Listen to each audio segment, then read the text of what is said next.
అన్నిటికీ భూలోకంలో అన్నిటికీ మనం వాడుకునే ప్రతి వస్తువుకి గ్యారంటీ వారంటీ ఉంటుంది. కానీ నీ జీవితానికి నా జీవితానికి నో గ్యారంటీ. ఎప్పుడు ఈ లోకాన్ని విడిచి వెళ్తామో మనకు తెలియదు, ఎప్పుడు అపాయంలో పడిపోతామో మనకు తెలియదు, ఎప్పుడు ప్రాణం పోగొట్టుకుంటామో కూడా మనకి అర్థం కాని స్థితిలో మనం జీవిస్తూ ఉన్నాం.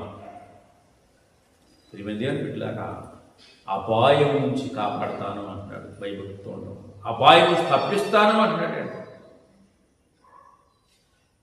ఎర్ర సముద్రం లేనప్పుడు ఫరో సైన్యం వస్తున్నప్పుడు అపాయం నుంచి పాలు సముద్రాన్ని 6 నెలల మీద నడిపించి అపాయం తప్పించాడు.